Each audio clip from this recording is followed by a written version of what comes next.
జయశంకర్ వర్ధంతి ఇవాళ జయశంకర్ సార్ను కేసీఆర్ గారి దగ్గర తీసుకుపోయినాక మొదటి 2 గంటలే ఆయన మాట్లాడిన తర్వాత కిందికి వచ్చి ఆ మెట్లు దిగిన తర్వాత నందినగర్ ఇంట్లో వాళ్ళ తల్లిదండ్రుల ఫోటో ఉంటుంది బయటకు వెళ్ళేటప్పుడు లెఫ్ట్ సైడ్కు ఆ ఫోటో చూసి వీళ్ళు చరితార్థులు అన్నాడు జయశంకర్ గారు.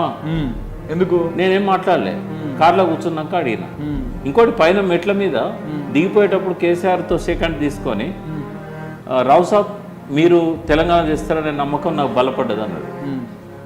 పోయేటప్పుడు ఏమన్నాడు చరితార్థులు వాళ్ళ తల్లిదండ్రులు కాదు సార్ దగ్గర పోయేటప్పుడు కేసీఆర్ గారి దగ్గర పోయేటప్పుడు ఈయన నేను ఎప్పుడు చూడలేదా నాకు గుర్తులేదా ఆయన ఎట్లుంటాడో 2 సార్లు ఫోన్లో మాట్లాడాడు అమెరికాలో ఏమంటావు ఈయన గురించి అన్నాడు.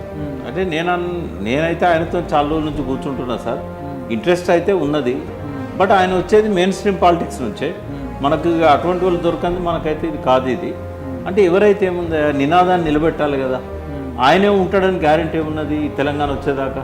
ఎంతోమంది నాయకులు వచ్చిండ్రు పోయిండ్రు, ఆయన కూడా వస్తాడు మంచిదే ఆయన చేతిలో తెలంగాణ వస్తే. కానీ ఆయనది మనం అనుకోవాల్సింది ఏంటంటే కొంతకాలం పాటు నేను నినాదాన్ని బతికిస్తాడు నడిపిస్తాడని అనుకోవాలి, ఆయన చేతుల్లో తెలంగాణ వస్తుందని ఎందుకు అనుకోవాలన్నాడు.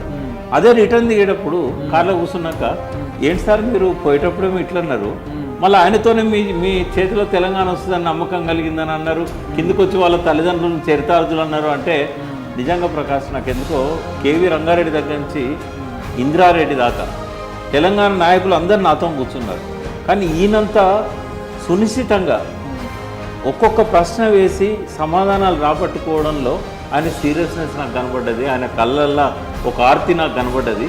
నేను మళ్ళీ చెప్తున్నా ఆయన చేతుల్లో తెలంగాణ వస్తుందని చెప్పాడు.